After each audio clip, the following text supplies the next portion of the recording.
Divorced Dad Diaries, day 298, and today I'm going on a trip to Pegasus. So I don't really have much on today, and by I don't have much on, I mean I have nothing to do. So I thought I would go to Pegasus because I've never been there before, and I want to see what it's about.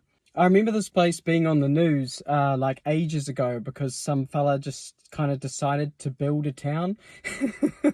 It's called Pegasus because it's by Pegasus Bay, but like otherwise the town didn't exist at all until about 20 years ago, I think. So let's go check it out. So I put on my tablecloth collared shirt and a nice sweater because I figured the demographic of this place will probably be a whole bunch of people that look like me, just older and with more money. And eventually we reached the Pegasus turnoff, which is right opposite the Thai pie dispenser and the iced coffee dispenser. To get into the town, you cross this nice stone bridge where you're immediately greeted by the sight of the golf course, where a family of swans resides, bathing in the pool of algae under the shadow of the local Harvey Norman. This town is actually a lot smaller than I thought. I ended up Googling and it turns out there's about 2,000 residents, so it's about the same size as Bulls, like a little rural town.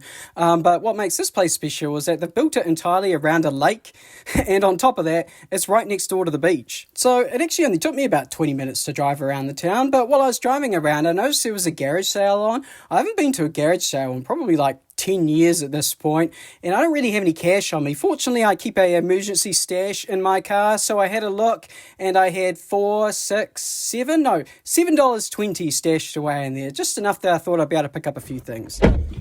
So I went in there expecting to find nothing, and I got green eggs and ham. Not only that, I got a couple gibbets too.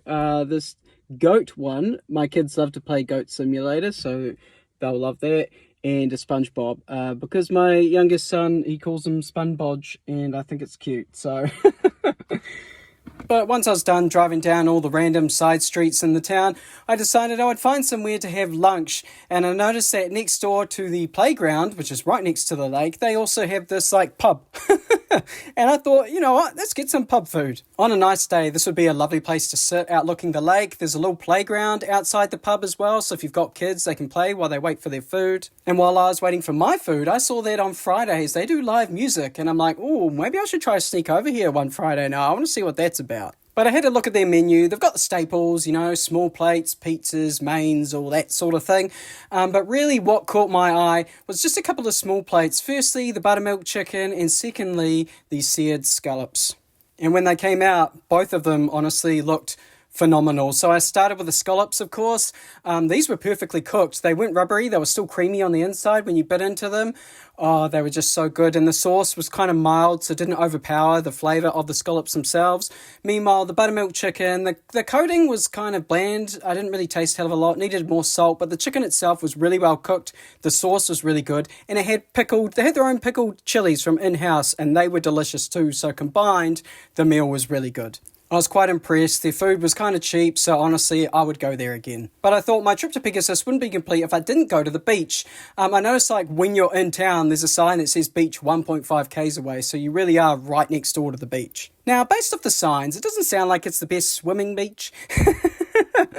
But that's fine, because I thought I'd just go and have a look and see what it's like. And immediately I noticed that it was just beautiful, you know, just a beautiful beach here in Canterbury. So I immediately wanted to go for a walk, but I realized that I didn't quite dress appropriately for the occasion, you know, jeans and shoes, but I can fix that. So off comes the shoes, off comes the socks, the pants get rolled up, and I'm going for a wander down the beach. Even on cool days like this one, I do really love just walking up and down the beach. It just does something good to my brain. And I found some really cool stuff, like, for example, this piece of power shard that was almost like in a triangle shape. It was really cool.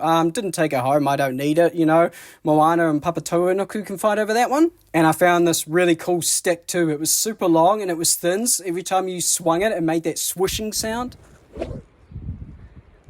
Ended up leaving that behind too, believe it or not. And then I drove home for a relaxing afternoon. Somebody has been in this house. I think the opening act wife has been here. She's probably come here with the kids to grab something while I wasn't here. Because check this out. Alexa is in the pantry. Dishwasher's opening. Did they put anything in there? No. That's just my dirty dishes. Oh, microwave's open. Oh, look at that. There's a controller in here.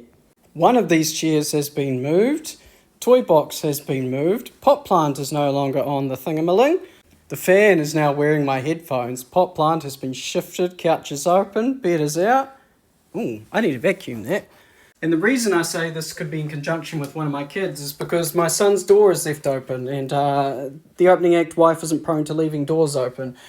And finally, I noticed that the recycling bin has ended up in my bedroom. I did message her about it, and I know she's pulling my leg. I know her well enough to know that she's guilty. She's guilty. Oh my god, I'm just looking at the fridge, and I just realised that they've moved some stuff around on the fridge too. She's probably cackling to herself right now, imagining my confusion as I get home. It's alright, this is just my karma for all the weird nicknames I've given her over the last few months. Anyway, that was a fun day trip. It's only like 2 p.m, but I'm almost ready to go to bed, honestly. But I'm gonna go, and I'll catch you on the flip side.